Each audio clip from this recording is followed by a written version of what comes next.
Bristol Motor Speedway, the world's fastest half mile, and despite straightaways barely 200 yards long, it's a very fast racetrack. The secret is in the variable banking and the 300-yard corners. You may not have much room to accelerate off one corner before shutting down for the next, but with steep banking up to 30 degrees, there's not much loss of speed when you get there. And all the concrete racing surface provides great traction. With 153,000 seats arrayed in grandstands all the way around the racing surface, Bristol looks more like a football stadium on steroids than a typical racetrack. Veteran racers have described racing at this East Tennessee Speed Emporium as the equivalent of flying a fighter plane in a gymnasium. So it's no surprise that every NASCAR Cup Series race draws a massive crowd. Still, the best seat in the house is the one behind the wheel, but it's sure not a relaxing one, with laps ticking by at less than 15 seconds. Oh, and the compact nature of the track means that the infield pits on both the front and back straightaways, so drivers have that added complication to deal with. Opening for competition for 1961, Bristol Motor Speedway has had a number of remodels over the years, several owners as well. It's been under its current ownership, Speedway Motorsports, that Bristol Motor Speedway has enjoyed its greatest period of growth. Track hosts events for all three NASCAR National and once again goes through a dirt makeover to welcome the World of Outlaws events, as well as the Cup Series only dirt race. But tonight, it's the Noble Racing Series Tennessee 150, and it's next on HBR TV.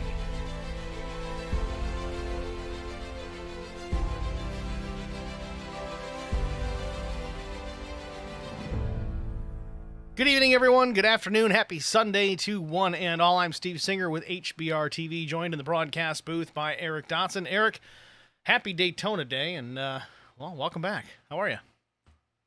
Good, Steve. Good to be back, and I feel like Bristol could be my hometown track since Walking Glen's yours. I went here as a kid a lot with my grandpa and spent a lot of time here, so I'm anxious to see this race play out. Certainly close enough for you. How far are you? I know Brian Rose is 15 minutes, but he has since moved. How far is it a trip for you? About 3 hours. 3 hours. Okay, it's not terrible. I guess that's close enough. You're West Virginia. Bristol is kind of right on the edge of West Virginia, isn't it? Bristol is on, it's actually in Virginia and Tennessee, so it's right there in both states. Well, that's interesting. Not the track, but the city. Well, that'd be kind of cool, too. Front stretch in Virginia, back stretch in Tennessee. Either way. Fun one for sure. Tonight's race details, 150 laps, a stage break at the completion of lap 60. Again, no faster pairs here in the Noble Racing Series, so guys are going to have to mind their P's and Q's tonight. Be sure not to bust up the cars early on in this race and kind of throw away their chances too soon in the event. We've got two sets of tires over the wall and a 48% fuel load, which it's going to be real tight as far as that final stage goes, but we should be okay. It's going to force a green flag pit stop, at least one.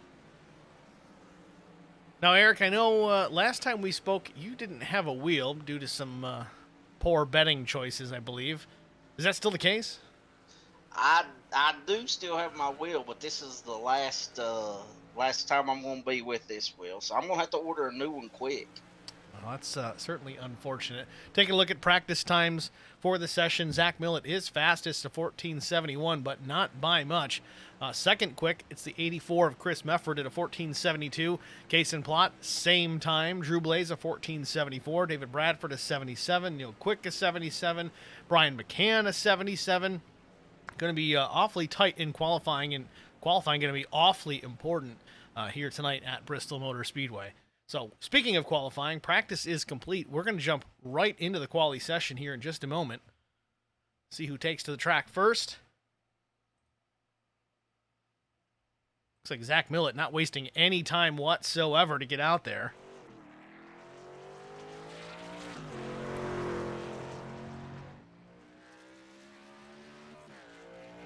Millett sporting an HBR TV paint scheme tonight. A little switch up for Zach Millett.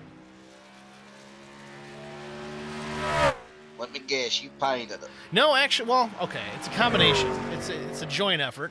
The base paint essentially is a paint that I've provided for some other HBR TV drivers, but Millett took the working file and played with it himself and kind of made it his own. It looks pretty good, I gotta say. Of course. First lap for Millett, 15:066. Connection loss for a moment for Millett. That's not a common thing for the 315. Right now, Will Hewitt fastest. Not for long. Case in Plata, 14:69. That's a good lap. Second lap, 14:75 for Millett, P2. Neil Quick, 15:423, his first time around. Fresh paint scheme for the 2. Sporting the Sim Magic colors of 14:77. He's going to go 4th fast. Ryan Rose on the track, about to get his first lap in. Crosses the stripe.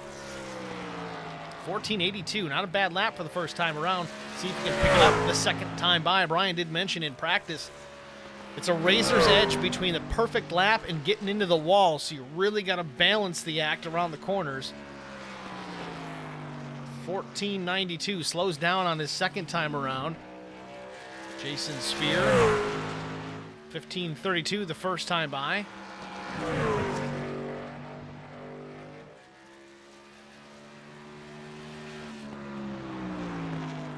$14,881 for Jason Spear. Channing Ballou, the number 9, one of the No Bowl drivers tonight. That's going to be both McCanns. Channing Ballou, Kason Plott, Jeremy Paris, all eligible to win some money here tonight. Ooh, Ballou in the fence out of turn 4. That is not the way to do it.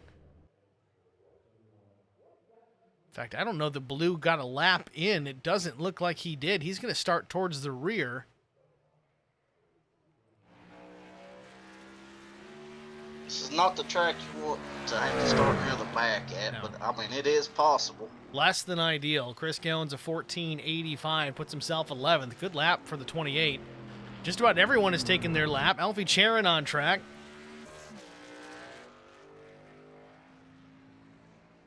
Alfie with the Prestige Racing League colors on that truck.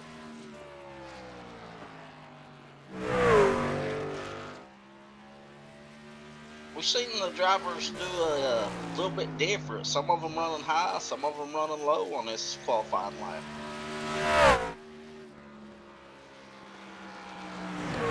14:91 for Charon, not a bad lap. 15th quick the first time. Let's see what lap 2 yields.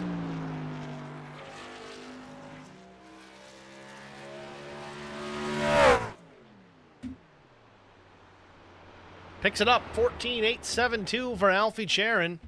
Matt Goodell on the racetrack, number 85, at the Bass Pro Shops. Way up there that time. Let's see, we've got Kevin Blue, we've got Keaton Burnett, and Haley out of Sweden, all in the stream chat already. Keaton says, screw Darlington stripes, I'm ready for my Bristol bruises.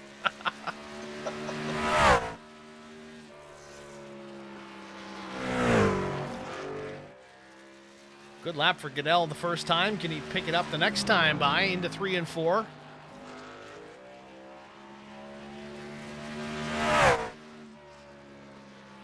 Lap 2, is it better? It is not. 14:974. Looks like everyone has rolled, and let's take a quick moment here to get a word from our race sponsor, Babs Auto Body. Stay with us.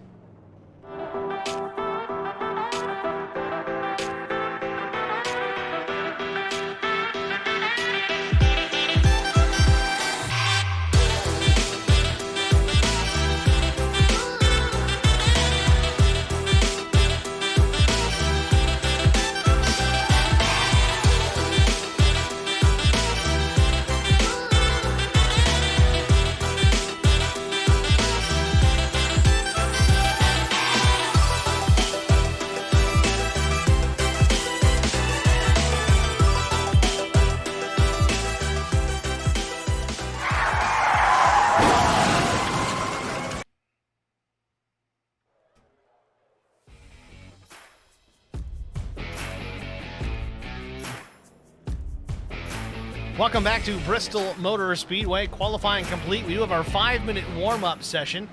Drivers getting one last opportunity to hit the racetrack, maybe practice some pit stops, get a couple extra laps in just to see how the trucks are going to handle. We will take one more break before we get back to our starting grid. Stay with us.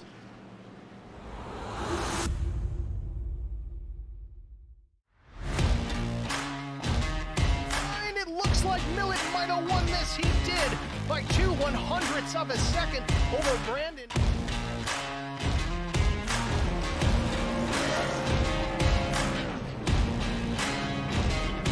That S4 guy off turn 4 for the final time sees the checkered flag. It waves. It belongs to the 315.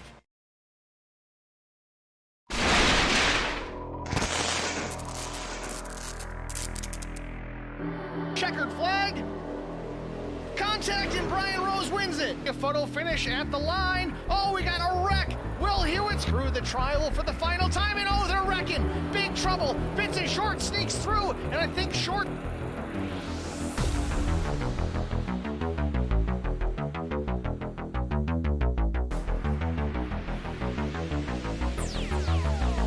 I met Marcos Garza when we were doing radiothons for St. Jude Children's Research Hospital. We needed sponsors to help us raise money, and he's always the first one to jump in. I would describe Marcos and his team as upstanding, someone you can trust, and he is just a genuine guy. Marcos has been very generous. He has a genuine concern for people. You need somebody that cares about you. And that's what Marcos is, and that's pretty much what this firm is. The Garza Law Firm. Let us help.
I met Marcos Garza when we were doing radiothons for St. Jude Children's Research Hospital. We needed sponsors.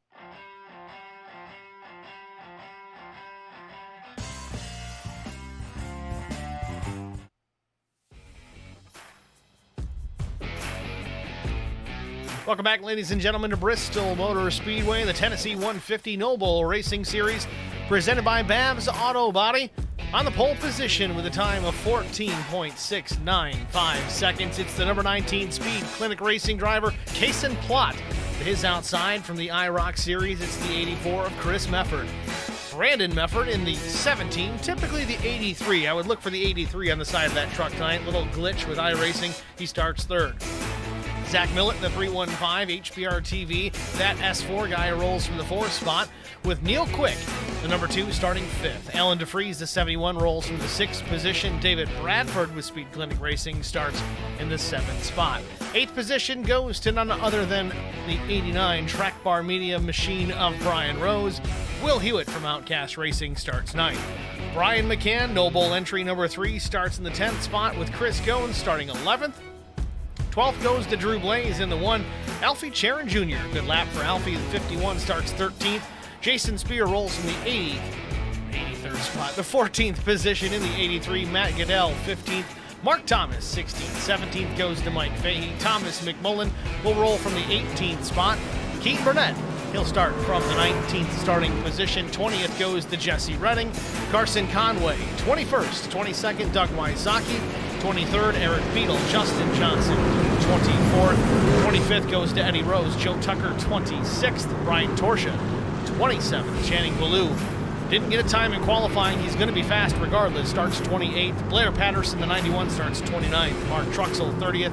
31st, Vincent Short in the session. I think he's here as an admin only. And then Chris Elliott credited with 32nd position. It's your starting lineup for the Tennessee 150. We're going green in one more lap, so stay with us. Who's your pick, Steve? Oh, Lord have mercy. I'm going to go with... Man, it's tough. I mean, Kayson's going to be good. It's tough with Channing Ballou in the back. The safe bet here is... Screw it. I'm going to go Chris Mefford. Chris Mefford. I've already picked Kayson Plott. I know we didn't make rules on that, but I'm going to go with Mefford.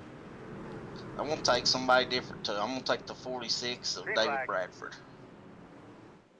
Green flag in the air. We're underway. So Eric's taking Bradford. I'm taking Chris Mefford, and we're down into turns 1 and 2.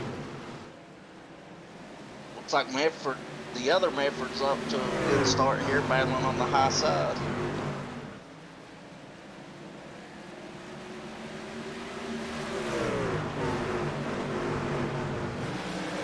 He's able to complete that top 2. It looks like Clark will make a move to the inside here.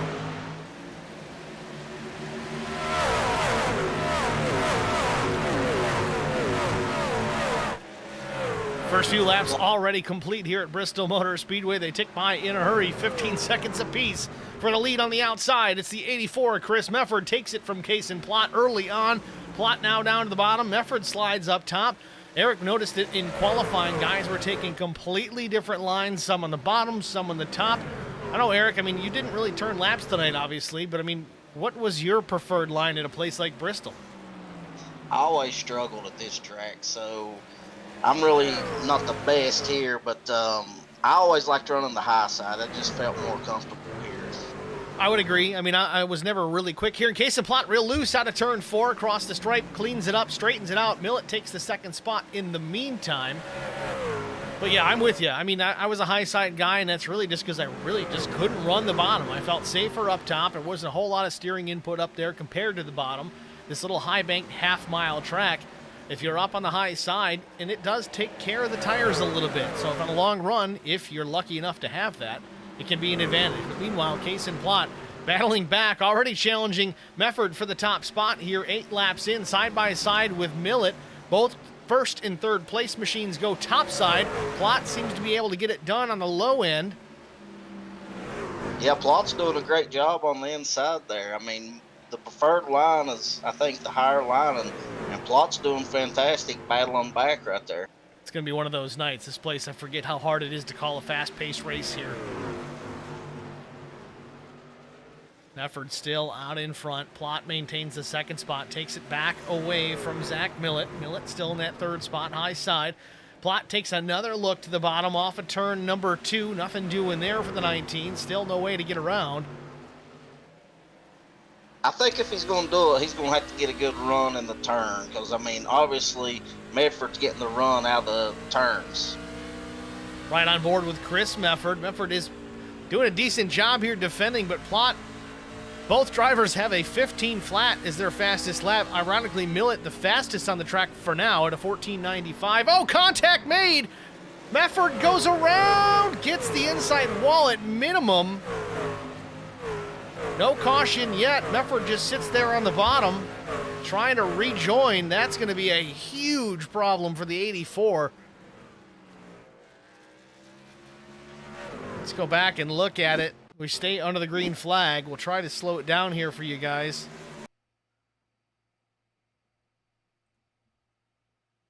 Just a bit of a bump in the middle of the corner. It sends the 84 around. Not all the way, but enough. Yeah, Mefford done a great job of not piling up the field or hitting the wall right here. And again, even though that incident was initiated by contact with Plott did a pretty damn good job going to the bottom and not making more contact after the fact. Yeah, it looks like he may have barely scraped the inside retaining wall, but not bad. So for now, Zach Millett out in front. Plott about a half second behind, but how long will it be until he is able to close in, reel in the 315 and put the charge in the battle to Zach Millett for that top spot? We're already 17 laps in. Again, stage caution coming at lap 60.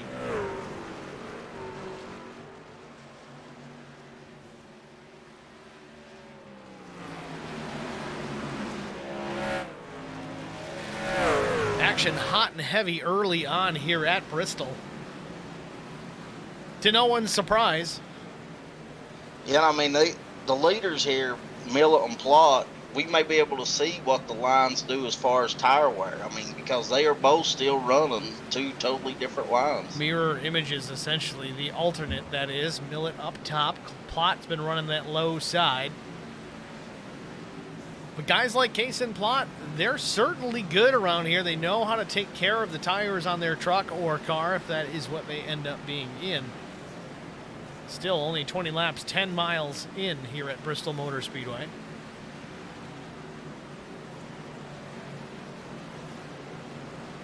I mean, the truck in front of them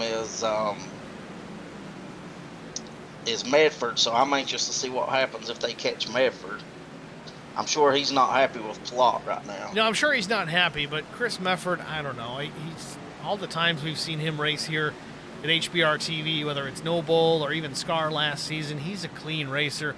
Even if he gets roughed up the way he did, he might make it difficult for you, but I just don't see him being that retaliatory about it. It could happen. I'm not saying it won't. We are at Bristol. It's a short track, and tempers do flare, but I guess time will tell. You got to catch him first.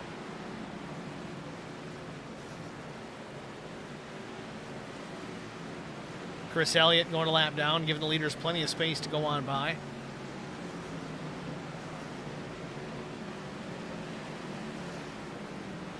Meanwhile, Channing Blue already up to the 14th position from 28th. He's cut through half the field already. It's pretty impressive here.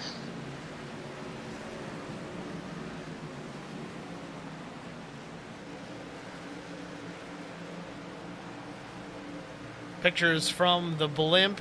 Millett still out in front, but Case and Plott is right there. We're talking about a yard, maybe two, off the tailgate of that 315 machine. He gets to the inside, a nose up to the door of Zach Millett across the stripe. Lap 27 goes up on the scoreboard.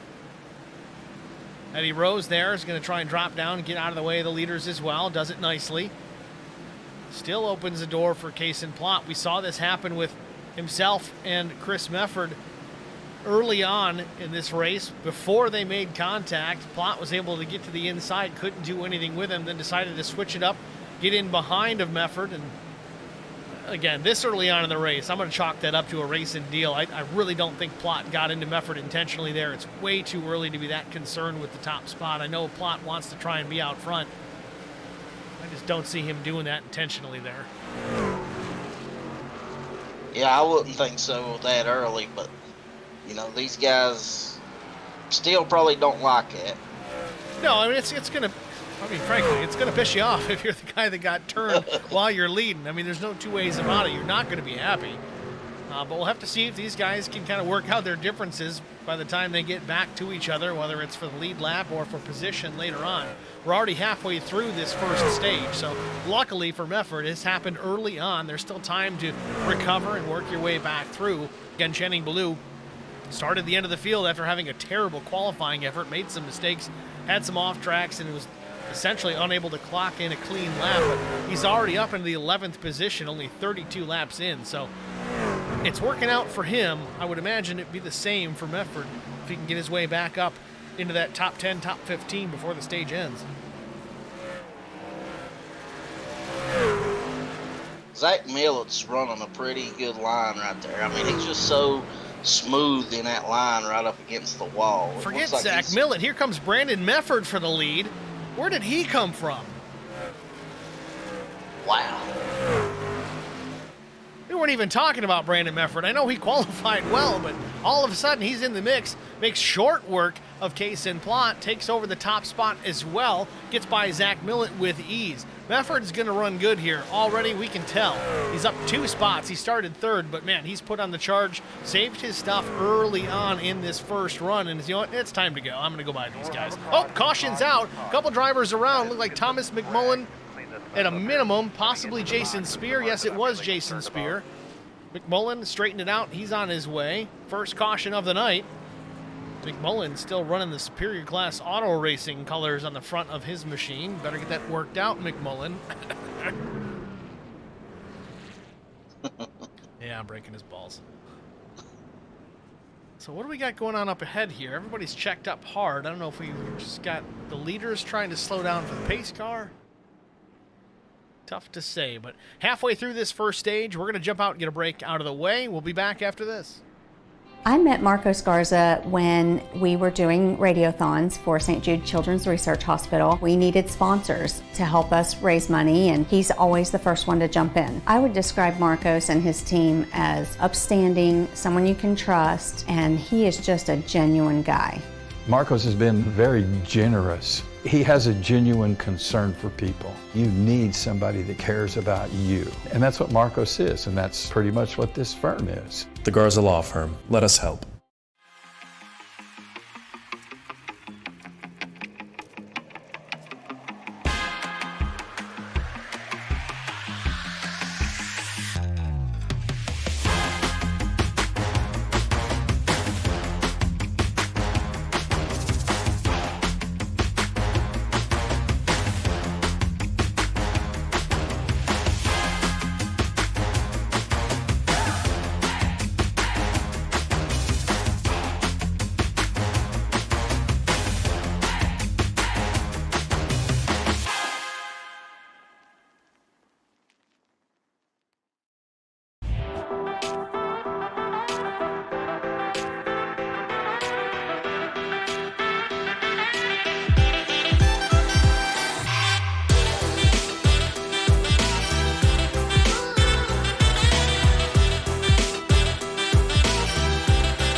Yes, he did by 2/100ths of a second over Brandon.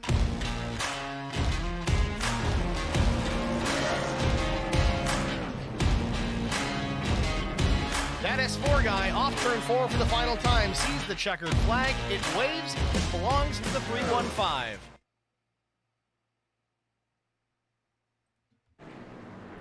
Welcome back, ladies and gentlemen, to Bristol Motor Speedway, the Tennessee 150 presented by Babs Body Shop. Thank you all for joining us here tonight. Just wrapping up our first caution of the evening. Brandon Mefford has recently taken over the top spot right before that caution had come out. It's going to put us with a 19-lap shootout to close out the stage.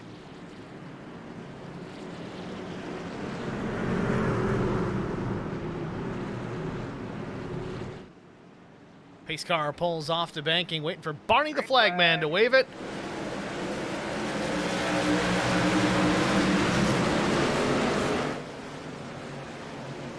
Mefford with the wasted early no lead. time. What else is new? Good on the restarts, good on the jump. Mefford, of course, has some real-world experience on short tracks, so we kind of expected a Mefford to be strong here. Jason Plott still in that second position. Brian McCann, a Noble racing driver, eligible for some Noble money tonight if he can win this race. Jeremy Paris in the stream chat. He was eligible, but unfortunately not here, nor is Kevin McCann, another eligible driver. So it looks like Brian McCann, Jason Plott, Channing Ballou, your 3 drivers eligible to win some money tonight if they can win this race. Looks like McCann was trying to make a move on Plot there and got down on that bottom side and got a little bit loose and had to bring it back to the high side. It's interesting. McCann has closed his way into that spot. He started in the 10th position, currently running 3rd.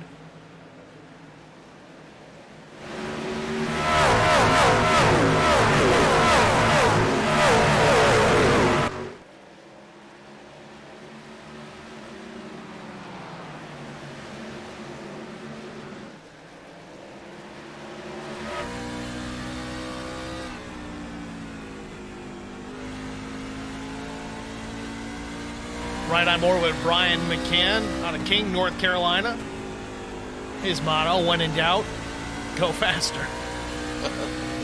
It's that whole Mario Andretti thing. Everyone's got their quote about racing. Mario's was, if everything seems under control, you're not going fast enough, as we're under caution once again here at Bristol. Matt Goodell, Brian Torsch, Eric Beadle possibly involved here. Let's get a look. Yes, indeed, the 85 machine trying to get back up to banking here. Meanwhile, some drivers involved as well. Will Hewitt. See, Carson Conway parked at pit entry. I think he's been there since the drop of the green. We'll have to get a look and see what happened there. First of all, let's look at what puts us under caution for the second time today.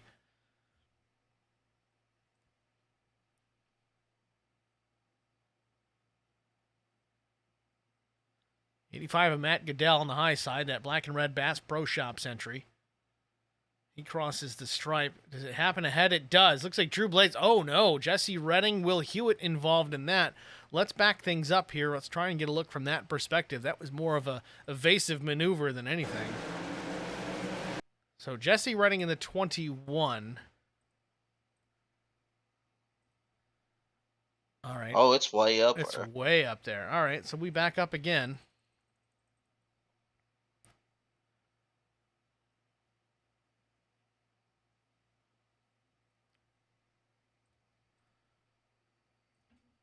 All right, so Will Hewitt, Channing Ballou. Will in the 33, Channing in the 9.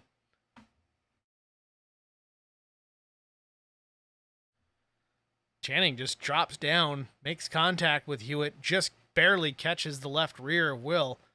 Certainly loosens him up, gets him crossed up down the straightaway here, and then everybody else is going to try and avoid. Neil Quick gets on by. Mark Thomas catches a piece of the 33. Torsch on the bottom. Alan DeFries gets crossed up. The 16, I think that's Mike Fahey. Jesse Redding, Drew Blaze, Joe Tucker, Matt Goodell gets into this. Justin Johnson might get a piece. The 84. Oh, there's another Mefford getting into that. That's a tough break for his situation, considering he went from the first to worst position very quickly. Big time issue here for many drivers we expected to see have a good day tonight. It looks like Mark Truxell got in there at the end. So with that said, I want to try and go back. Again, we see Carson Conway down the end of pit lane. I don't really know why. He's on lap 3? All right, well, there you have it. Let's back this up a little bit, see what happened to the 72 of Carson Conway.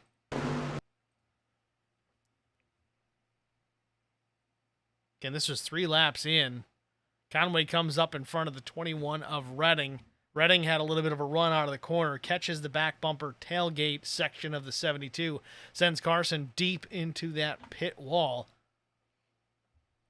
Again, no faster pair here in the No Bull Racing Series, so that would explain why Carson was out of this one early. It was a pretty big hit for that 72 machine.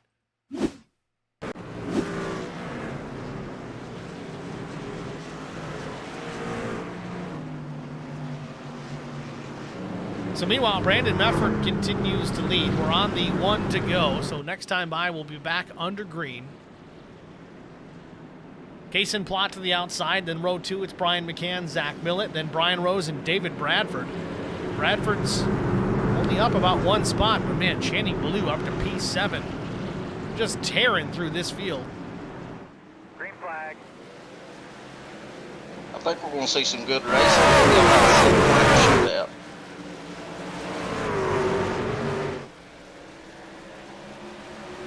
Medford able to get out in front with Plott all over him. Plott may go even higher here.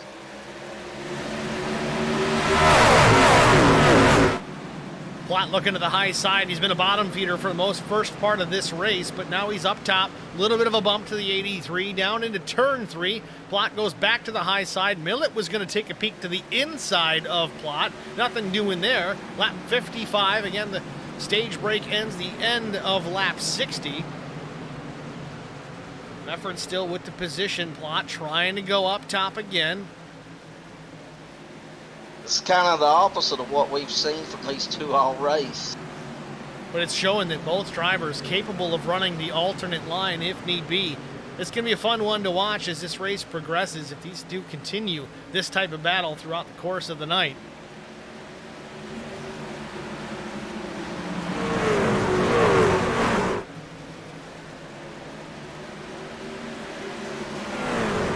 In the wall on a turn 2. I think David Bradford may have just scraped it. Might have got a piece of turn 4 as well, just a tiny bit. You know, Brian Rose mentioned it pre-race. It's a razor's edge between the perfect lap and getting in the wall, and it might be the situation there with David Bradford. Medford with 2 to go to finish this stage out. I don't think Plott's going to be able to get him this stage. Now Mefford's starting to stretch it out. Now 0.6 of a second back to Kaysen Plott. Mefford at the line. He's going to start lap 60. Again, the stage will end at the end of this lap. Down the backstretch. Millett slides into P3. Takes that away from Brian McCann. McCann takes it back. Back and forth. No caution. There's the caution. So it looks like Millett's going to get 3. Mefford definitely had that win in hand as far as the stage was concerned. Then it was Plott, then Millett, McCann, Rose, Quick, Ballou, Thomas, and Bradford, and then Alfie Charon, the top 10.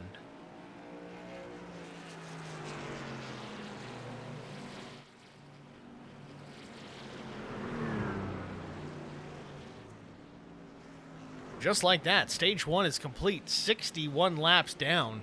Good Lord. How did that happen?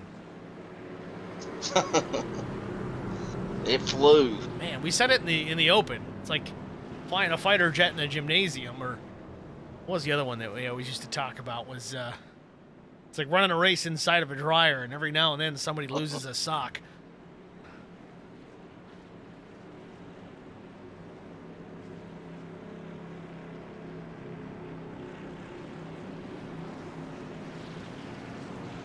Everybody hitting pit road. Oh, 100%. Everybody's ready for tires, but what does this show you? It shows that Brandon Mefford on old, hot tires seems to have the pace over everybody else. We'll see if Kaysen Plott's going to have anything for him later on.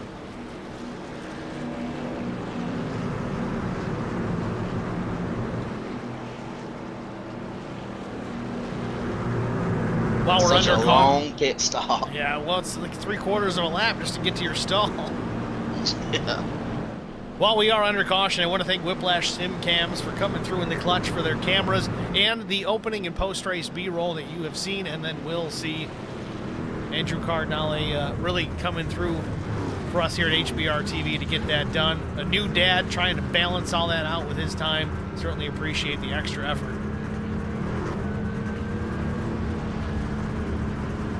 Four tires and fuel from effort. He's down and away. Good stop for him. Millett, pretty good stop too. Gets out right behind the 83.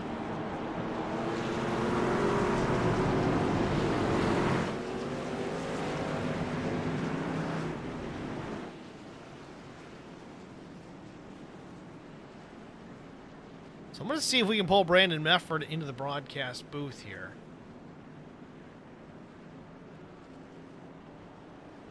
Brandon, it's Steve and Eric in the HBR TV booth. You got a copy? Yeah, I got you. Brandon, congratulations on winning that first stage. All of a sudden, you came fired out of a cannon after a handful of laps. Were you just saving your stuff till it was go time? I mean, what's the strategy here? Just, save tires as much as possible. I know they're going to mean a lot here and later in a run, so I didn't think I was doing a very good job, and those guys just racing real hard up front, and I think they burnt their tires up, and I was able to pretty much just drive by them. So we'll see what we got here for the second half. Well, Brandon, good luck. We'll hopefully have a green flag stop to contend with before this one's out, but we'll let you go get back at it, man. Good luck. Thanks, guys. Appreciate it. It's Brandon Mefford, your race leader, stage 1 winner. Try to be brief with these guys so they can get situated for when they go back to the green flag. Yeah, I know a lot of these guys, they do the team racing. Even though everybody wants to win, they have their teammates, and they strategize on these pit stops. I know we used to do it when we was at HBR. 100%.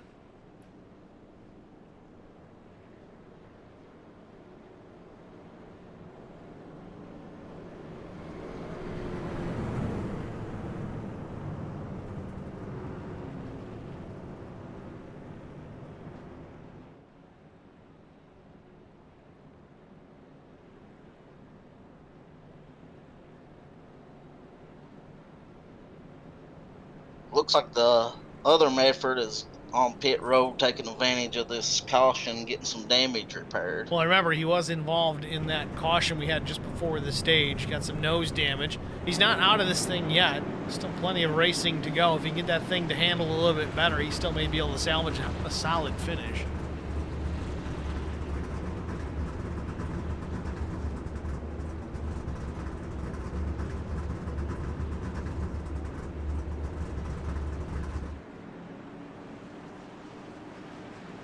Meanwhile, we're 2 by 2.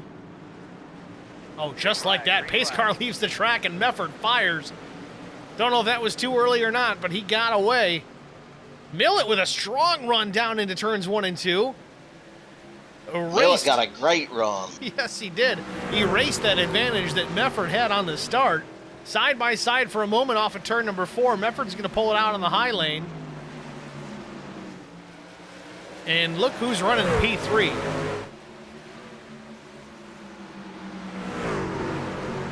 Wow.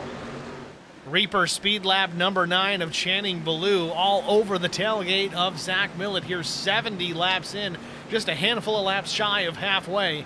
Channing started 28th this afternoon after a snafu, I guess you could say, in the quali session. Was unable to get a clean lap in, but man, he has really worked his way through this field. Truck looks pretty clean. I know he's had a couple of bump and bangs and beating and bangs and bumping arounds, whatever you want to call them, on his way up through, but man, the truck looks good and he looks fast here. Lap 71 here at Bristol. Yeah, he's all over Zach Millett right now, so I would say before too long he'll be challenging Millett for that second position.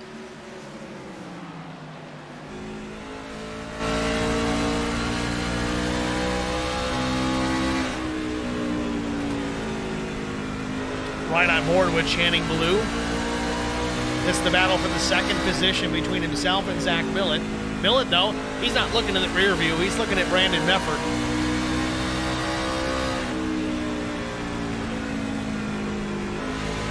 It's like Mefford may have scraped the wall, but that sure ain't slowing him down. Well, sometimes these guys really run like an inch off the wall on corner entry to really widen out that arc as Ballou gets to the inside of Zach Millett for position down into turns 3 and 4. He's seen it in there, and he's able to pass Millett and going to be challenging Mefford for the lead here. Textbook pass, and Case and Plot trying to do the same here. Millett's going to slide back to 4th, I think. Case and Plot up to P3.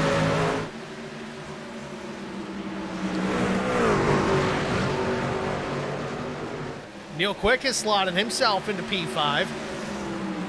New colors on Quick's machine, the Sim Magic R&R Racewear machine.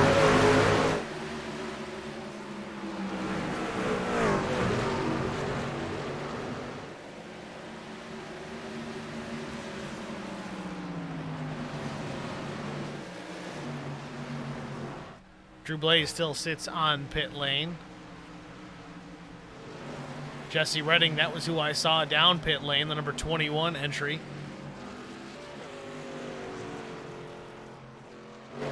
Meanwhile, Channing Ballou, just like that, to the front, takes over the top spot from Brandon Mefford. Ballou, your new leader here from 28th position all the way to P1.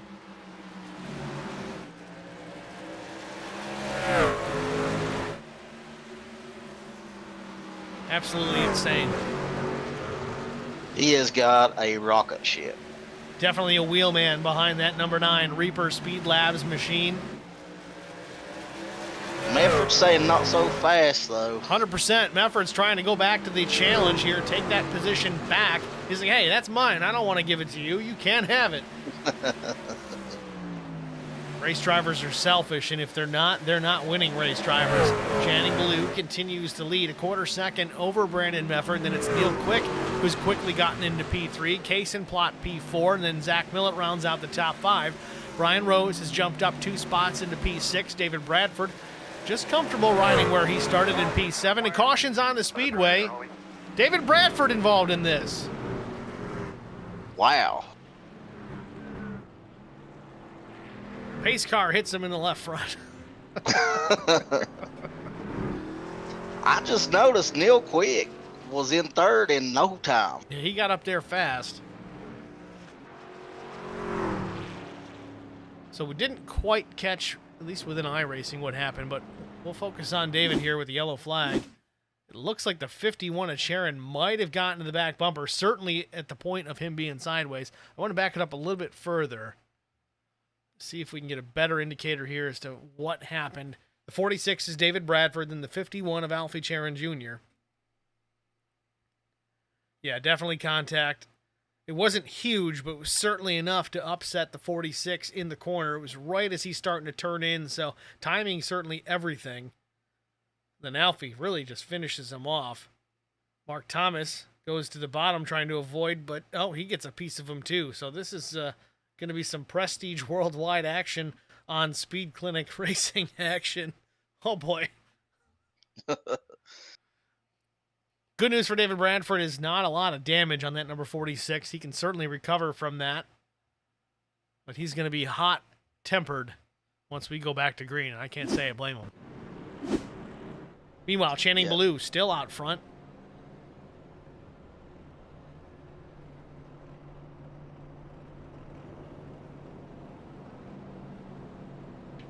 We've seen just a little bit of contact between 2 drivers in the turns. What happens? I mean, we've seen it with Mefford and now with Bradford. Well, and a lot of times too, it's timing. I mean, we saw it even at Daytona during the day today, where was it today or maybe the day after, day before yesterday? But when you get into the corner, if you do it at such a point, maybe you got a little bit of bumps. You quite haven't gotten into the banking yet. Same applies here at Bristol, even though it's a little half-mile short track. And then something upsets the balance of the race car or truck, and around you go. Well, in this case, Bradford was just turning into the corner. 51 got into the back at the exact same time, and it doesn't take much at that point to send that truck around, and that's exactly what happened.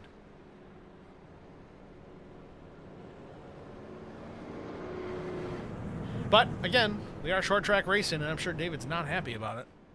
So hope these two come together later on, because Alfie's running P7 at the present moment. David Bradford's running 21st.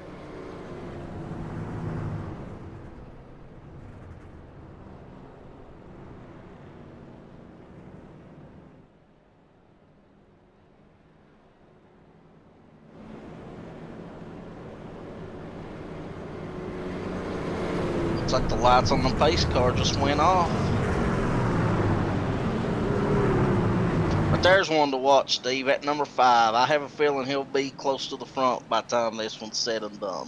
Mark Truxell, not necessarily known for his short track prowess, but he's certainly known for taking care of his stuff. He started 30th here today. He's already up to P15, so having a solid night so far. We'll see if he can make more of it before we're out.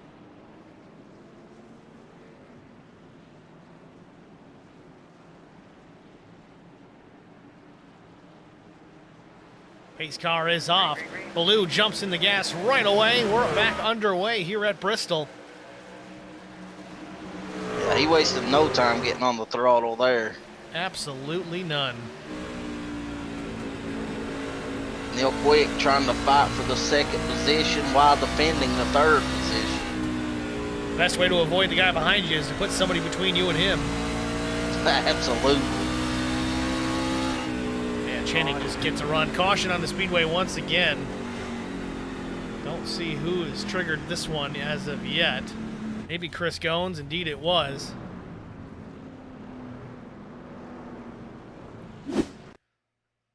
Get a look at it here. Chris Goins already around at the time of the yellow.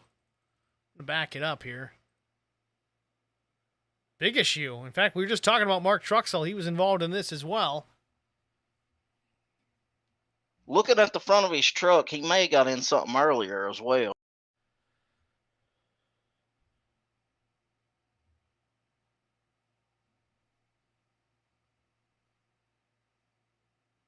Doug Wysocki in the 34 to the inside of Goins. I think this is down into 3 and 4. I think that looked like netcode. Yeah, it maybe. really did. I didn't get a clean look at it myself, but even still, it looked pretty significant. So Truxell gets a piece, and Alan DeFries comes in. He nails both these guys.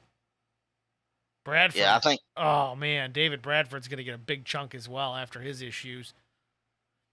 It's all about where you are on the racetrack, too. Sometimes track position, you want to be back there in the minutia of some of this stuff that happens in the back of the pack. And unfortunately, a fast driver like David Bradford's going to get caught up in this one. Yeah, I think it all started with a little netcode. You noticed a little bit of damage to the front of the 5. Let's back that up, see if we can catch where that came from. It may have been relatively early. I didn't see it when we were just talking about him. I seen it earlier when we were talking about him. All right, well, forget you then. It looks like he's got one of the 90 model F-150s, There the you go. square body. Absolutely square. Circa 2000. Good thing about it is that kind of stuff really don't hurt you too bad here as long as you keep the wheels in line. Now, aero not as important as it is at many other places, but we're going to jump out here to a quick HBR side-by-side. I know we're under caution, but just in case we go back to green, you don't miss it. Stay with us, folks. We'll be right back. I met Marco Scarza when we were doing radiothons for St. Jude Children's Research Hospital. We needed sponsors to help us raise money, and he's always the first one to jump in. I would describe Marcos and his team as upstanding, someone you can trust, and he is just a genuine guy. Marcos has been very generous. He has a genuine concern for people. You need somebody that cares about you. And that's what Marcos is, and that's pretty much what this firm is. The Garza Law Firm. Let us help.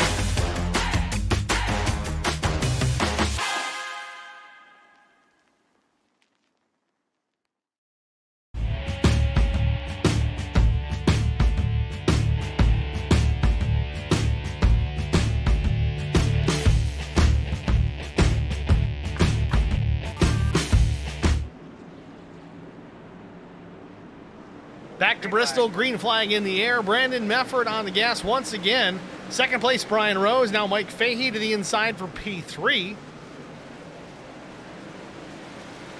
Brian Rose with a great run right there. Shot out of a cannon is the 89 all over the back bumper of Brandon Mefford. How long will it last? Fahey gets away from Brian McCann here for just a moment. Fahey on the charge. He's had some success here as of late. Strong runs out of that number 16. He's trying to make a move on Brian Rose, but Brian is getting such a good run from the middle of the turn out. Caution on the Speedway once again. Jason Spear involved in this one. Jesse Redding as well. Keaton Burnett.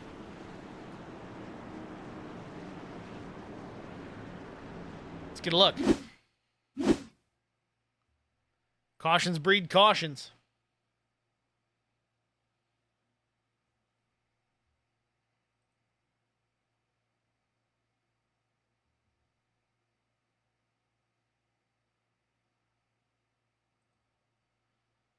Gotta go back here. I think Spear might have lost it on his own. I'm not sure.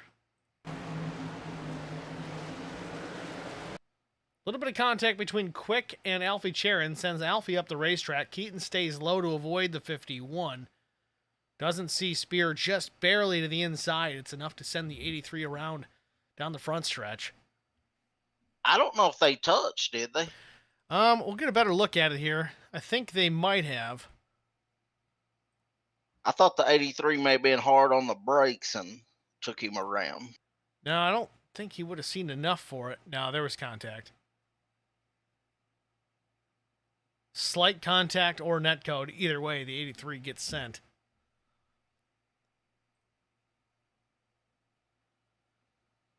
So Spear sideways down the front stretch.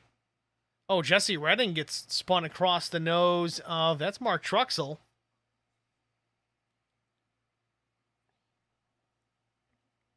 Big impact for the 21.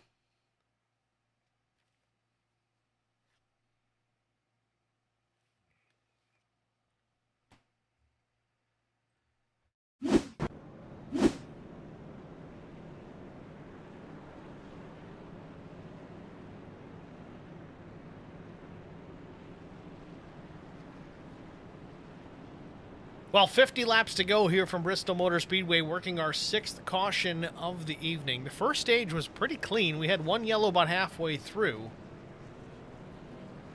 Had a few here since we've gone back to green after the stage. Looks like David Bradford may have had enough damage to end his day. It looks like he's out. I know he's probably going to tell me never pick him again. So what you're really trying to say is I won this one by default? I hate when you win. Didn't I pick Case and Plot? I think I did, didn't I? You picked Chris Medford. Yeah, well, either way. 20th is still a winning pick. At least for now. And honestly, I still wouldn't count out Chris Medford. The truck looks pretty good. I think you picked Vince Short. He's not even in the race. He's in the timing. I think you took him. He's an admin. Carson Conway? No. I love you, Carson, but when have I picked you?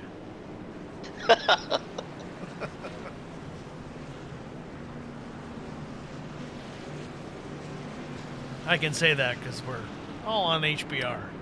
Other than that, no. I wouldn't do it. I think Brian Rose is going to try to time his jump, and the way he was getting those run, I think he's going to take the lead right here. Brian's got a strong truck. I think he's just going to try and at least get the nose out in front of the stripe. He wants to lead a lap. Points are key all the way through this season. Pace car's off. Medford tries to go. Brian does a decent job timing it. Not perfect, but decent. You've seen his truck. I was going to say, you've seen his truck jump and then kind of go back. As he fights for the lead right here, he takes it. Brian Rose to the point. Lap 105. Medford drops it to the bottom, trying to retake it. Rose may have the advantage here at the back stretch here, down into 3 and 4 again. He may have a run out of the corner. Does he get the lead the lap officially? He does. Brian Rose, new leader, lap 106 over What Brandon a move. Medford. I mean, he was almost taking that 3 wide. It's time to go. Home track for Brian Rose for sure. He can walk here in about 10 minutes. Ooh, scraped the wall right there.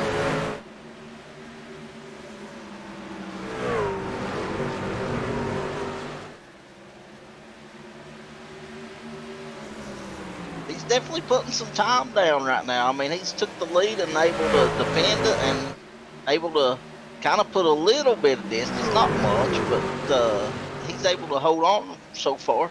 Fastest lap of the day is a 14:95. Brian Rose, his fastest lap, a 15:02. Talking 700ths of a second off the best guy out there. So Rose has some pace, that's for sure. With 42 laps to go, now 41 laps to go. We'll see how long Brian can hold off Mefford and everyone else that is currently in his rear view mirror here at Bristol. Yeah, him and Medford is able to put a little bit of distance between them and third place so far. No, I gotta say it. I mean, how far has Brian Rose come in the last 18 months here in iRacing? He's done a phenomenal job. I mean, me and him started this about the same time, and he got to where he was good, you know, at Chicagoland and some of those tracks, and then he practiced and got better at these short tracks. I mean, it's just unbelievable how much better and how much he's improved and how he's got a shot every week to win. Well, as of right now, he's holding off guys like Mefford, Brian McCann, Channing Ballou, Kaysen Plott, Neil Quick, Zach Millett. I mean, these guys are lights out fast. And right now, Brian Rose, that Track Bar Media F-150, leading this race at lap 114 of 150. He's got some work to do to maintain it. We'll see if he can do it. He's pulling away right now, little by little. No big jump, but he's doing it. Battle for the third spot, Channing Ballou and Mike Fahey. A little bit of contact down the front straightaway, side by side. Ballou goes to the bottom, gets the left sides on the apron. Fahey checks up, lets him slide up, and he spins the 9 down the straightaway. Caution on the Speedway. And Spear gets into the back of the 9 long after the yellow comes out. Oh boy. I'm not so sure if that wasn't just, hey, you're not going to cut me off. Well, we definitely saw door-to-door contact between Fahey and Ballou. Oh, Ballou is not happy. Ooh. Let's keep an eyeball on this.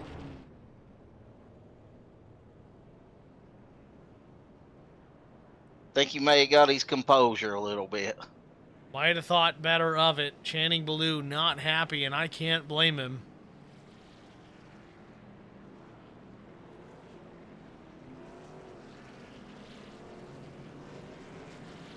Well, let's take a look. I'm going to back it up a little bit further. You see the left side damage on Fahey's machine. It happened right there. There's a couple of contact here. Let's slow it down. So we'll go full speed here for a moment. Door.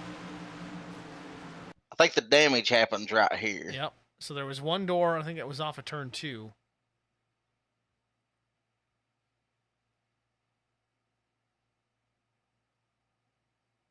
Another door here.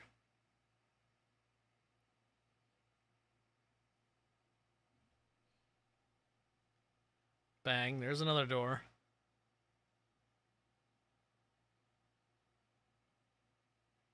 Now Ballou goes to the bottom here, and he gets the left sides in the apron, which is going to slide him up the track. We did see him check up here a little bit to avoid sliding too far up the track. Yeah, I think that was a result of them making that contact that sent him kind of towards the apron, then back up the track a little bit. But then you see Fahey getting out of turn number 2 here. He just drives right into the left rear. Yeah, I think Fahey probably could have. I know Blue came up in front of him, but I think Fahey could have probably missed him if he wanted to. On board with Mike Fahey here. Again, this is out of turn 2. See, right side damage on Channing's truck as well.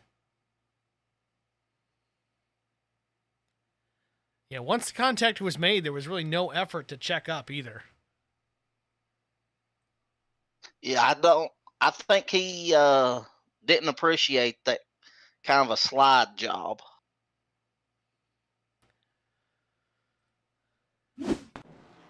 Well, The thing Fahey needs to realize is that number 9's fast, so I'd watch out if he got close to me. Yeah, it's certainly not the last that Mike's going to see of Channing Ballou in his rearview mirror, even if Channing's got some damage. You see the 9 and the 16, they're awfully close here. Yeah, I'm wondering if the 16 may have got an EOL for that. And honestly, knowing Mike, he may, if he did get an EOL, he may have asked for it. I know some of these guys are pretty on point about it. If they know they messed up, they're going to fall on the sword. Could be the case, seeing as how him and Channing both are right with each other. Back to green flag racing. Case and Plot out in front. And it's Neil Quick, Alfie Charon, Blair Patterson, Thomas McMullen, the top 5.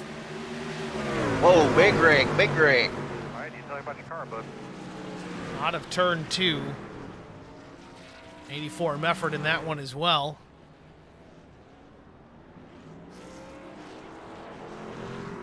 I hope it wasn't the 16 and 9.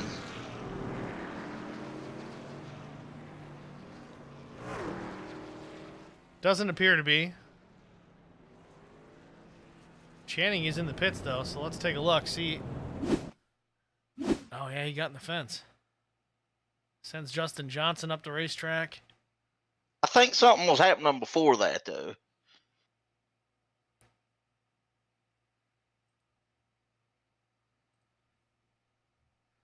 So let's watch it from the drone, if we can even get a decent angle on it here. Looks like Zach Millett got loose and may have started all this, checking up. See Zach kind of get loose right there? Yeah, it looks like Eddie Rose more than anything here. Hang on. 88 truck on the bottom, the 3 wide into the corner. Catches, Yeah, maybe. he caught a little bit of Eddie's right front. So Eddie checked up, sent the 10 up the track, gets into Ballou, and it was a lot of net code there between the 10 and the 9. So no, it wasn't an issue as far as what we were worried about.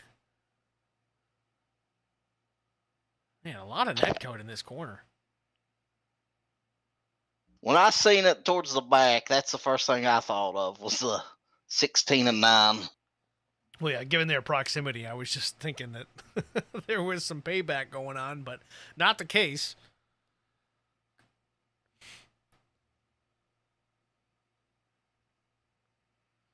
Well, just gets crazier and crazier here at Bristol Motor Speedway. Lap 124 of 150. Even with the cautions, they're still ticking by in a hurry. Don't know if Channing's going to make it back out here, but man, he's definitely laps down at this point, I gotta say, right? Yeah, that was a hard hit, too. But once again, I mean, it's you get back in the pack with guys that you're not typically racing with, especially a guy like Channing Ballou, who's used to being near the front.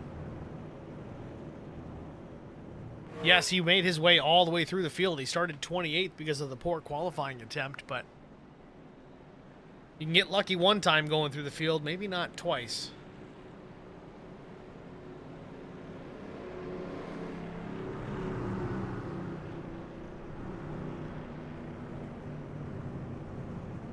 So 17 trucks still on the lead lap, 17th being the 84 of Chris Mefford. Again, in the timing tower, I think Chris is listed as... No, Chris is the 84. Brandon is the 17. He's the 83. Have to get that straightened out here. We'll check that later on. Having some issues with iRacing in the league settings because everybody has their own number assigned to them.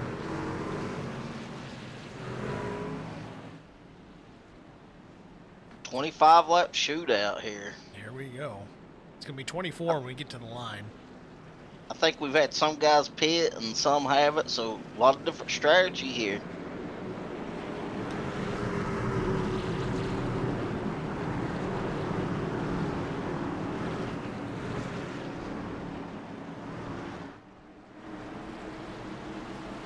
Field coming to green. 19 able to get out to a little bit of a lead right from the start. I think he changed his restart that time, and it threw everybody off. Guys like Case and Plot, I don't think it makes a damn difference. If he's top or bottom, early or late, he's going to get out there in a hurry. Case and Plot over Neil Quick, 0.4 of a second back to P2. Alfie Charon up into P3, at least he was for a moment. That battle between himself and Thomas McMullen. McMullen, well, not quite the short track king, but he's the Prince of Pensacola, and he's doing a good job here in the 4th position behind Alfie Charon. Absolutely. He had trouble early on, and he's fought back through and battling for the top 5 here right now.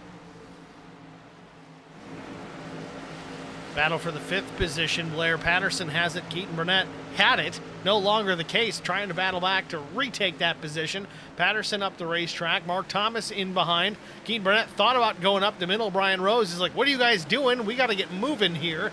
Brian Rose continues to follow the path of the 91 of Patterson.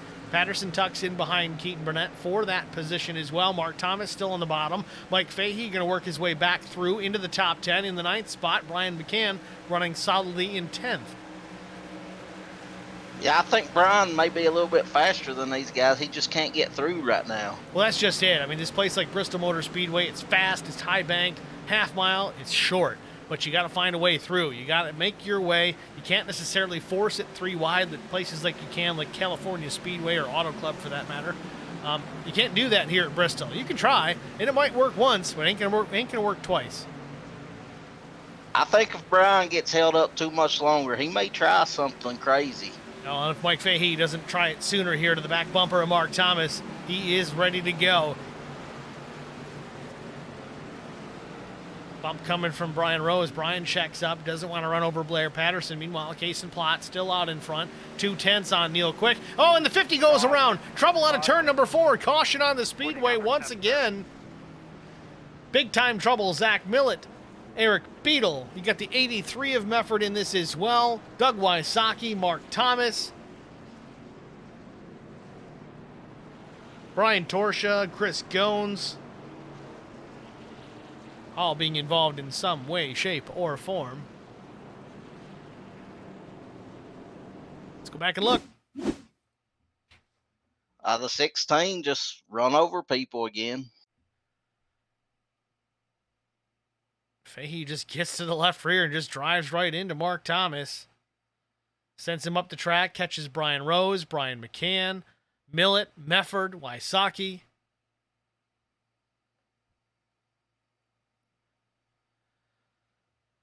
I know Fahey's got some pace around this place, but he's got to have a little bit more patience.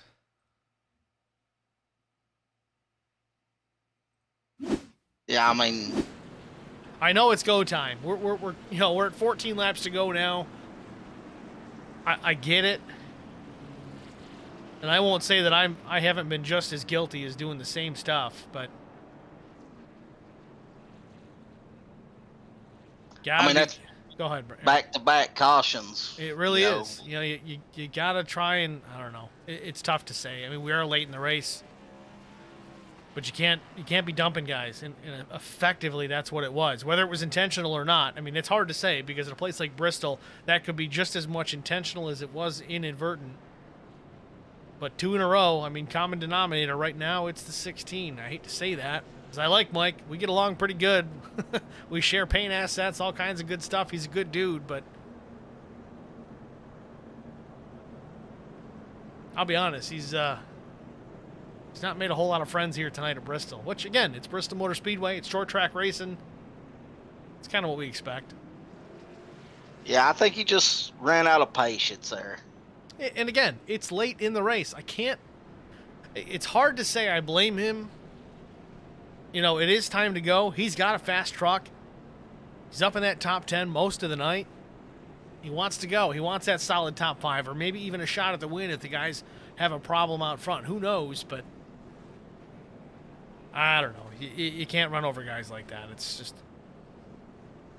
Yeah, I mean, everybody wants to win, and, you know, you can't ruin other people's races. Oh, you can. I mean... You can, but we've seen plenty of guys win races by doing just that, and it's been allowed to go. But I don't know. You think after the first one, you kind of say, all right, I gotta I gotta check myself here, but maybe he has. I don't know. We don't know what's going on with the driver's chat. Like I said, I don't want to pile on Mike Fahey, but everybody can see what's going on. It is what it is.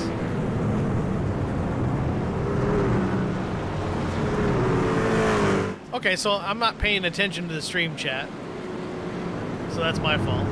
But Mike Fahey says, can only get pushed around too many times, and I can only assume that that's related to the Channing Ballou incident. I don't know what this relates to with this particular incident, but it is what it is. Jeremy Paris, quote, I guess Fahey will get some incident points he should have gotten to Phoenix. Yeah, I think it's going to be a busy night for the admins here tonight. Pace car lights are off. We're going to settle it here. We're going to put 10 laps to go when we get to the line. Green flag is out. We're back underway. Plot with another good restart. Quick there in the second spot. Alfie Sharon P3. Not for long. Thomas McMullen to the outside. He's going to try and take the top spot up top. Not the top spot. The P3 spot. So used to saying it that way. Keaton Burnett, though, having a solid run. Remember last year in the SCAR Series, Keaton was the winner on the dirt here at Bristol, but here we are, no dirt here, nice and tidy, running in P5. And look at Chris Mefford, already back up into P6. These sixes kind of broke away from everybody else. I'm not sure if maybe the rest of the field checked up or what, but these guys have pulled a little bit away as Zach Millett looks to pass Medford on the bottom. Millett taking a peek down low on the 84 of Chris Mefford. Might have it, might not. Mefford battles back in that mid lane. 6 laps to go.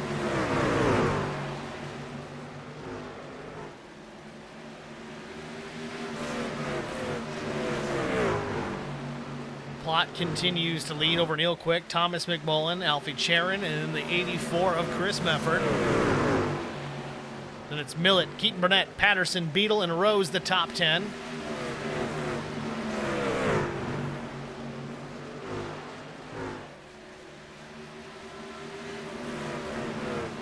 Looks like Medford may make a move on Alfie here.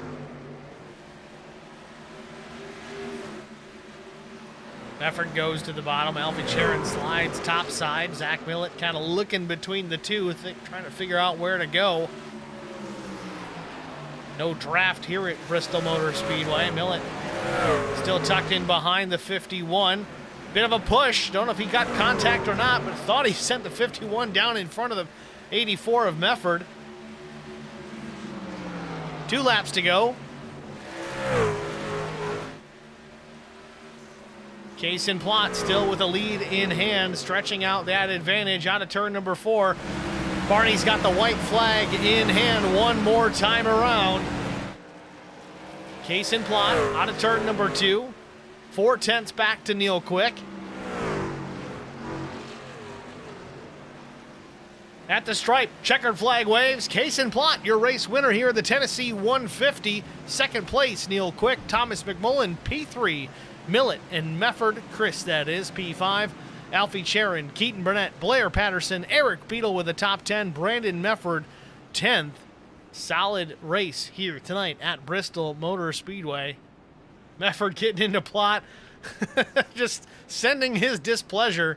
Remember, Plot got into Mefford early on in the race.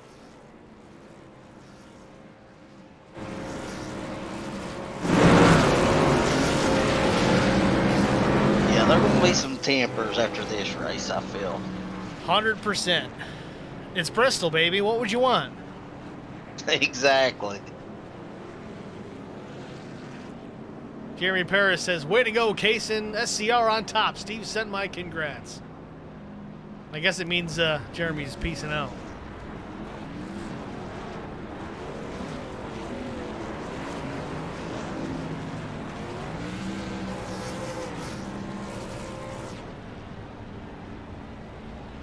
I love how these races, even though somebody may look like they're going to win early on and dominate, it doesn't always turn out that way. I mean, Kaysen was up front a lot, but, there were times where it looked like, other drivers were going to take his victory home.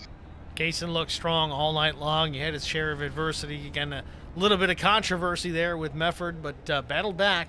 Took the checkered flag nonetheless. We're going to step out here, get a break out of the way. Hopefully be back with our top three. That's Plott, Quick, and McMullen after this. Stay with us. I met Marco Scarza when we were doing radiothons for St. Jude Children's Research Hospital. We needed sponsors to help us raise money, and he's always the first one to jump in. I would describe Marcos and his team as upstanding, someone you can trust, and he is just a genuine guy. Marcos has been very generous. He has a genuine concern for people. You need somebody that cares about you. And that's what Marcos is, and that's pretty much what this firm is. The Garza Law Firm. Let us help.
Welcome back, ladies and gentlemen, to Bristol Motor Speedway, the Tennessee 150 Noble Racing Series presented by Babs Auto Body.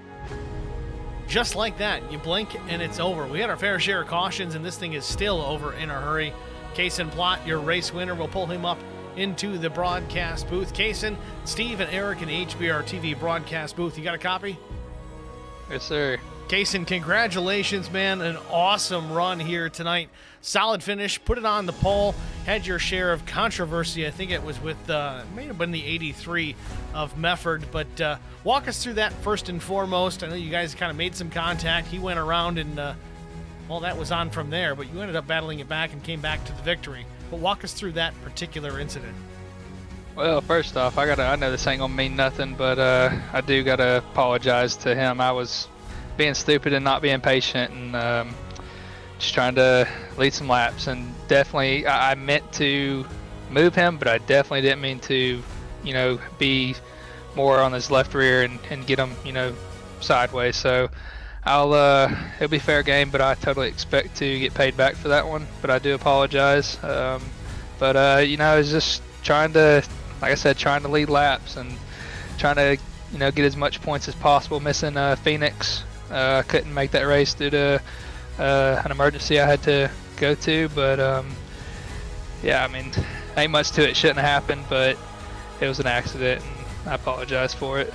Well, it is what it is. It's Bristol. It's short track racing. Brandon Mefford, of all people, certainly understands it. He doesn't have to be happy about it. But I don't know. And all the times we see Brandon Mefford out here, he may not cut you some slack at the next time, but I don't see him necessarily paying it back. But I guess if it happens, it happens. It's good for us here in the broadcast. But either way, you still brought home the 19 truck here into victory lane. A win here at Bristol after missing the race. Congratulations. On top of that, you're one of the no bowl drivers, so you walk away here with, I think, a little bit of cash out of the deal. So congratulations. I appreciate it. Definitely worked out for the best. I was a little worried there for that last caution. I still had a set left to take, and I was trying to figure out if I needed to take it or not. But it worked out being, only taking my first set at the stage break. But I guess we tried to save that just in case, worst case, we had another caution late. But with as many cautions and, all the controversy going on, it worked out in my favor, and it definitely doesn't always happen that way. So thankful it happened that way, and, that's all we can do, and took advantage of it. Well, definitely an impressive run. I mean, you've got plenty of experience, of course, here in iRacing. I don't think I've ever even asked you this, Casey. Do you have any real-world experience in a race car? Yeah, I grew up racing. I've been racing since I was 4 years old. Kind of finished. I haven't been racing here lately. It just got too expensive, and all the teams and stuff, it's kind of hard to compete with. But yeah, I've basically been running super late models and stuff. But yeah, that's about it. That's about as far as I could get. Well, it certainly shows. It translates over here to iRacing. That's without a doubt. We've seen plenty of guys with some real-world application that able to transfer it over here to iRacing, yourself being one of them. Congratulations on the win here tonight. Next week, we go to another short track. Not as short, of course, as Bristol, not as chaotic, but it's Richmond Raceway. What are your thoughts rolling into Richmond Raceway next week? It's going to be another good one. Like I said, I think it was from Las Vegas interview. We should be good, but it doesn't. We're gonna go in there with the mindset that we're gonna run up front and hope for a win. And have to start in the back at stage break. So we'll see how it goes. Like I said, could run 20th, but we're gonna go there to win and with the mindset to win. So we'll see how it goes. Jason, again, congratulations on the victory here tonight. Thanks for chatting with us, man. Is there anybody you want to shout out to? The sponsors, y'all broadcasting, and also the Speed Clinic Racing guys. Channing kind of helped me out with that call as far as not going in right there to take tires, which obviously won the race. So thank all them guys, and thank y'all, and thank everybody for watching. All right, Kason Plott, your race winner here from Bristol Motor Speedway. Thanks for talking to us again, and good luck next week at Richmond. Thank you. It's Kason Plott, your race winner. Next, we're going to go to Neil Quick, talk to the runner-up here tonight with a new paint scheme. We'll see if we can pull Neil up into the broadcast booth. Neil, it's Steve and Eric up at HBR TV. You got a copy? Yeah, I got you guys. Neil, congratulations. Long time no talk. Not trying to break your stones here, but either way, a nice runner-up finish here at Bristol Motor Speedway. Started P5, worked your way through the field. You looked fast out there, and it looks like a new paint scheme on that truck. So tell us about your race, and then a little bit about Sim Magic. I gotta back you up. I started dead last. Well, that's interesting. I qualified 5th, but I had a penalty, so I forgot about the penalties. Me and Baloo were partying out back to start the race up there. Well, even more impressive, Neil. You started out back, and you got almost worst to first, man. Tell us about it. Yeah, I was trying to go kind of bright white and hide myself from my normal paint scheme tonight. That was just a mistake that happened, but no, I had a decent truck and just lucked out pit strategy and just tried to keep the nose clean and stay off everybody out there. I mean, it was just chaos a little bit here and there, but had a good run. Wanted to get to Case in there at the end and try to make a run for it, but he was just too strong. We were both basically on the same strategy and just trying to get out run there, and just couldn't get to the bottom to get a good run on him, and we were just kind of mirroring lap times there the last 20 or 30 laps. Well, certainly an impressive race by all. I think all three of you top three drivers came into pit at the same time, but I think Kaysen was the only one that opted for fuel only. Everybody else went with the 4 tires. Did you guys practice anything like that with no tire stops throughout the course of the week to see what kind of lap times were even capable, if it was even worth trying? I mean, most of the times we talk about places like Bristol Motor Speedway, going no tires is almost like a death nail, but it seemed to work out for Kaysen tonight. No, it was, I mean, I have to laugh about this. I have absolutely 0 laps of practice coming into this race this week. Did not want to practice, knew I was starting out back. Basically was tied up watching the 500 today, and I was just going to roll out from the back to see how I did. And the tire mistake on my part there at the last pit stop was purely a mistake. We weren't using up enough tire to use tires, so I had tires checked, and that was another mistake along with my paint scheme tonight. So just one of those things that happened and just fell in place, and I'm lucky to get out of here with the 2nd place after the first 3 races. I think I've been averaging, lucky to get in the top 20. So, well, I will say this much. Every time it seems that I get you up here in the top 3 for an interview, the words that I hear out of Neil Quick's mouth is, well, we didn't get a lot of practice in this week, so maybe that's the problem. Don't practice next week for Richmond, and maybe you'll be all right. No, between us, all of us IROC guys talking, we were kind of laughing about this because Brian's brother Kevin has been rolling out without any practice and just winning everything lately. So I guess it's a strategy that's starting to pay off. So just had to laugh about it. Just been doing some road course stuff, trying to get better there, and spending my time been enjoying it, actually, doing some Road America stuff. So, but had a lot of fun tonight, and just proud to be in the top 3 and get out of there alive, if you know what I mean, and get some points and try to weed myself back up to the top there to possibly make the playoffs. Well, Neil, congratulations on P2. Next week we go to Richmond. I assume you're not going to practice for that either, but what are your thoughts rolling in out there? No, it's a good track again for me. Got a lot of laps there, so Steve, I'm probably not going to practice.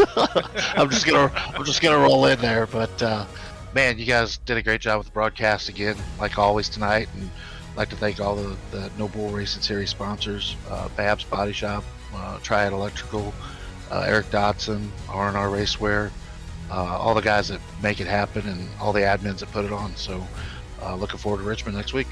All right, Neil, thanks for talking to us, man. Good luck next week at Richmond. Looking forward to it. All right, guys. Thank you. It's Neil Quick, your 2nd place finisher here at Bristol Motor Speedway. Next, we're going to Thomas McMullen. Certainly going to be thrilled with this one. Pull him up here into the broadcast booth. Thomas, it's Steve and Eric in the HBR TV booth. You got us? Yeah, I got you. Thomas McMullen, a P3 finish here at Bristol tonight. Solid run, man. Started P18, slowly but surely worked your way to the front. Was it tire strategy, raw speed, a mistake in qualifying to put you back there? Talk about it. That was just raw speed and qualifying. I mean, there's these guys that are faster. They've got it nailed down, and I was just kind of learning throughout the night, really. Well, either way, you brought it home into 3rd place. It's a solid finish here at Bristol Motor Speedway. A lot of momentum rolling into Richmond Raceway next week. How do you think you're going to run out there? Are you going to make it? Are you going to be part of this conversation next week? I'll be there, but we'll see if I'm a part of the conversation at the end. It's another one of those places. I think it's going to be kind of similar tonight with quite a bit of contact, but I'm trying to remember how I did there last time. I want to say that I run pretty well there, so we'll see. So by comparison, I mean, you say you run well at Richmond. Obviously, you run decent here. You ran at 3rd place after starting 18th. How would you compare these two tracks? I mean, there's obviously different driving styles between the two for sure. This place is just chaos. I mean, you're on the ragged edge going around this joint, and a lot of what determines a good finish here is just staying clean, you know. And over there, I think it's a little bit different, but you know, you don't have to worry as much about the wrecks. So I don't know.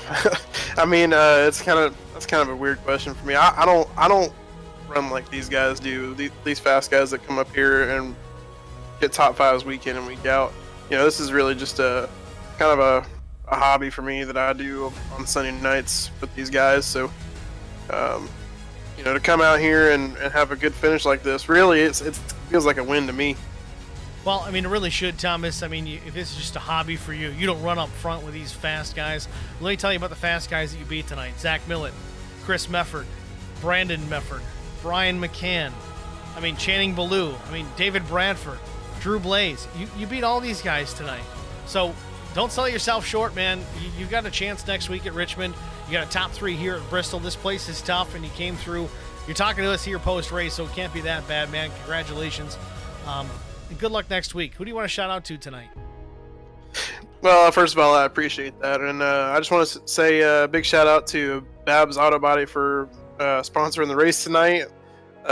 Brian wanted me to make sure that I got that in my interview. Of course, you guys for broadcasting the race and all the Holler Boys back over there at HBR.